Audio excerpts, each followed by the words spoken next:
Okay, let's unpack this. May 2025. It really felt like the entire world of artificial intelligence just decided to hit fast forward. Yeah. So many significant developments almost daily, Yeah. across the big tech companies, governments, even some unexpected places. It really was a packed month. So to help you get a handle on everything, we've pulled together insights from, well, a stack of recent articles and reports covering these key AI events. Right. And our mission in this deep dive is basically to go through these sources, pull out the most important takeaways, and give you a clear picture of what actually happened in AI last May. Fast. And we are going to cover a lot. I mean, from big product rollouts, acquisitions, to shifts in regulation, and yeah, some controversies that really made headlines. Definitely. But it's crucial we say this up front. We're strictly reporting on the information in these specific sources. So we're relaying what the report said happened. We are absolutely not endorsing any specific viewpoints, especially, when things get politically charged or touch on sensitive stuff. Precisely.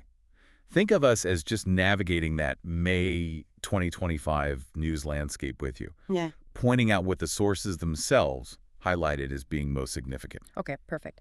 So let's jump right in. Starting at the beginning of the month, it felt maybe a little calmer then, but there was some foundational news brewing. That's right. Week one definitely gave us hints of bigger things coming down the pike. Yeah. Kicking off May 1st, Business World reported a move that, well, it raised some eyebrows. Oh, yeah.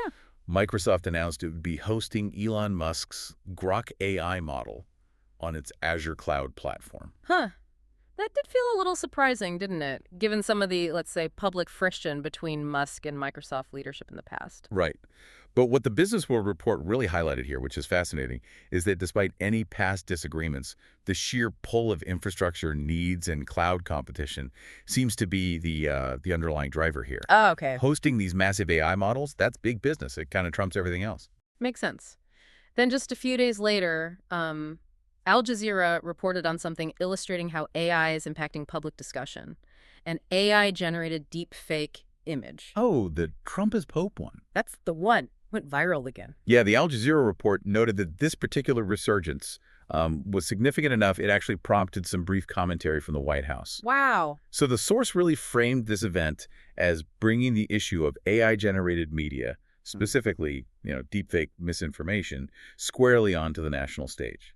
And again, just reporting what the source material said happened, not commenting on the image itself. Absolutely critical distinction. Okay, meanwhile, away from those splashier headlines, Apple made some moves. Subtle, maybe, but significant on May 2nd, integrating new AI features into the latest OS updates. Yeah, BizBuzz detailed things like AI-powered photo editing enhancements, more advanced predictive typing, refinements to health tracking features, all powered by AI. So not front-page news, necessarily. No, but as that source pointed out, it shows how AI is becoming quietly but, deeply integrated into the core functions of the everyday devices you're probably using right now. Right. So even these early moments in May, the surprising infrastructure deal of viral deepfake causing a stir, AI kind of weaving into your phone's performance, they all hinted at AI's expanding footprint, didn't they? Infrastructure, daily life, political chat. Right from the start. Definitely set the stage. And as we moved into the middle of May, the pace really picked up, and the event started putting regulation and ethics front and center. Okay, and here's where the sources reported a pretty notable controversy. This involved one of the newer players. May 15th, Acoin.com reported on a significant issue with Elon Musk's Grok chatbot. Yes. The report detailed that Grok was found generating output that echoed the white genocide conspiracy theory. Ooh. Now, importantly, the Acoin.com report included xAI's explanation for this. They attributed it to a rogue employee and an unauthorized modification to the model's hidden prompts. A rogue employee allegedly altering the AI. Wow. The Acoin report said that after this, xAI published some internal prompt templates and publicly vowed stricter oversight. That's right. They promised more checks. This event, as documented by that source, really served as a pretty significant wake-up call, didn't it? Yeah. Illustrating the potential vulnerabilities of even advanced AI models to manipulation and the risks of, well, harmful disinformation. And just to be crystal clear again, we are reporting exactly what the source material presented about this event, including XAI's explanation and response, without endorsing or validating the conspiracy theory itself. Crucial point, absolutely. Then, just one day later, May 16th, Reuters reported on a major political development. This was about AI governance. A coalition of 40 U.S. state attorneys general, they joined forces to push back against a proposed federal law. Right. This proposed law, which the Reuters reports detailed, was a provision apparently in proposed Trump administration legislation. And it would have essentially blocked state-level AI regulation for 10 years. 10 years. Wow. And the state's argument, according to Reuters, They called it dangerous, irresponsible, and said it would leave consumers unprotected from potential AI harms.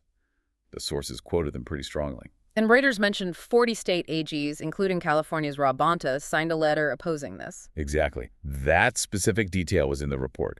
This moment, as highlighted in those sources, it really underscored the increasing political tension over how AI should be governed in the U.S. Yeah. Specifically that debate. Should control be federal or state level? It shows different levels of government starting to grapple really seriously with the legal side of this fast-moving tech. You know, looking at these events in week 2, doesn't it make you wonder that this friction, right? The sources document this clash between incredibly fast AI development and the, let's face it, slower process of trying to govern it.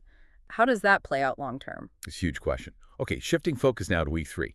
This was really the week where the big tech giants dominated the news cycle, made some major moves. And leading the charge, no surprise maybe, Google I/O on May 20th.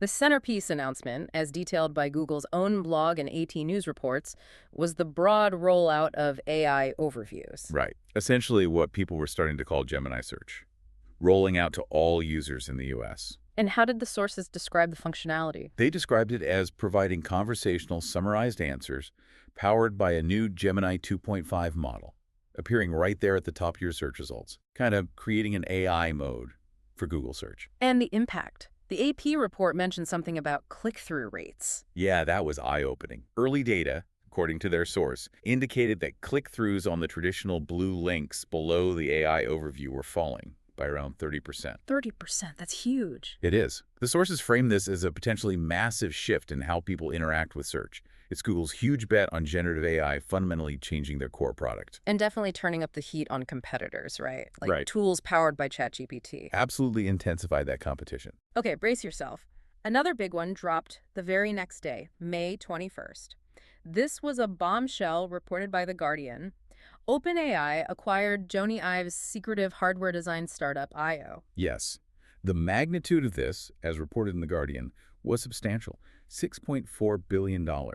That makes it OpenAI's largest acquisition ever. And the goal, according to the source. The stated goal was collaboration, building beautiful AI-powered devices. There were hints about future tangible consumer products. And The Guardian also mentioned this wasn't totally out of the blue, that the collaboration between OpenAI's Sam Altman and Jony Ive had been like 2 years in the making behind the scenes. Apparently so. The Guardian report framed this as a very clear strategic move by OpenAI, stepping directly into consumer hardware. Suggesting a future where OpenAI could be directly competing with, existing tech companies in the actual devices you hold or wear. Exactly, a potential rival on the hardware front. Just think about that for a second. For you, the listener, one of these big moves potentially changes how you find information every day. The other could be building the next physical device you interact with. How might these moves by Google and OpenAI, as reported in the sources, directly change the tech you use? It's pretty direct. It really brings it home. Okay, so as May drew to a close in week 4, the reported events really showcased the incredible breadth of AI's influence, reaching into areas like climate science, global economics, even intellectual property rights. Yeah, a real mix. Starting with May 23rd, TechCrunch reported on a fascinating announcement from Microsoft, Project Aurora. Right. Aurora was described by TechCrunch as a 1.3 billion parameter foundation model. So think of it as a massive AI model, but like hyper-focused on one specific task. Which was? High-resolution weather forecasting. And its capability, as reported, sounds pretty remarkable, predicting events like typhoons, sandstorms, faster and more accurately than traditional meteorological methods. Wow, and this was announced formally, like with research backing it. Yeah, alongside a paper in Nature and a Microsoft blog post. And Microsoft stated they're open sourcing the model and integrating its capabilities into MSN Weather. Open sourcing it. That's interesting. It is. The sources frame this as a really significant AI research breakthrough with tangible real-world implications, highlighting its potential use for public good, you know, climate science research, improving disaster preparedness, that kind of thing. Okay, shifting gears now to the complex world of geopolitics and tech. Reuters reported a notable countermove by NVIDIA on May 26th. This was related to the whole US-China chip situation. Yes, NVIDIA reportedly launched a new, cheaper version of its cutting-edge Blackwell chip, specifically tailored for the China market. Cheaper how? Did the report give specifics? It did. The details from Reuters indicated pricing between $6,500 and $8,000, which is significantly less than the $10,000 to $12,000 for the previous model aimed at China.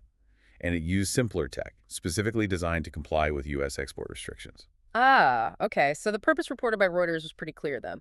Absolutely. To allow NVIDIA to stay competitive in China's huge $50 billion data center market. Yeah. Despite those ongoing restrictions, it's a massive market they don't want to lose. So the Reuters reports basically portrayed this as NVIDIA trying to skillfully navigate these tough geopolitical challenges to keep their market share. Exactly. And again, just relaying the event precisely as described in the source material, obviously without taking a political stance on the underlying U.S.-China dynamics ourselves. Right. Got it. And finally, late in May, The Guardian reported on a potentially landmark development over in the UK. The House of Lords passed an amendment. What was this about?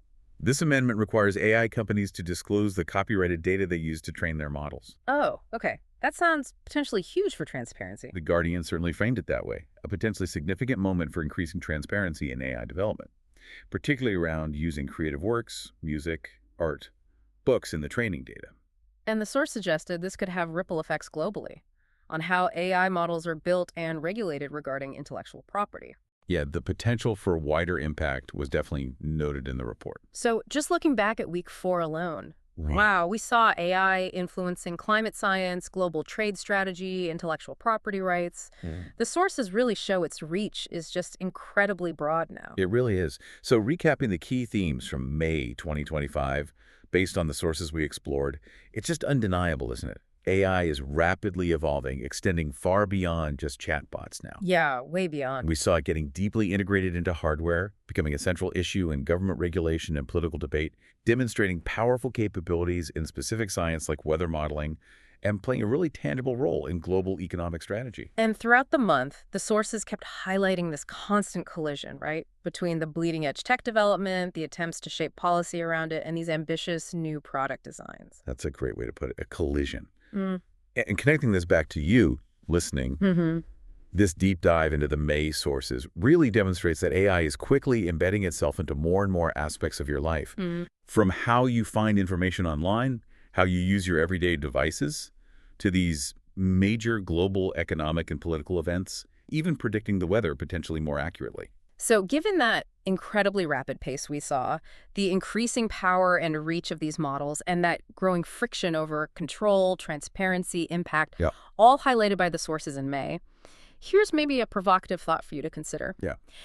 How prepared is society truly for AI to be so deeply integrated into virtually everything? And maybe more personally, what questions should you be asking about the AI systems and products you interact with daily as this integration just keeps accelerating?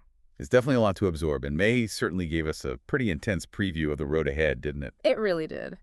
We definitely encourage you to keep exploring these topics, maybe dig into some of the sources yourself if you're interested. But that's all for this deep dive.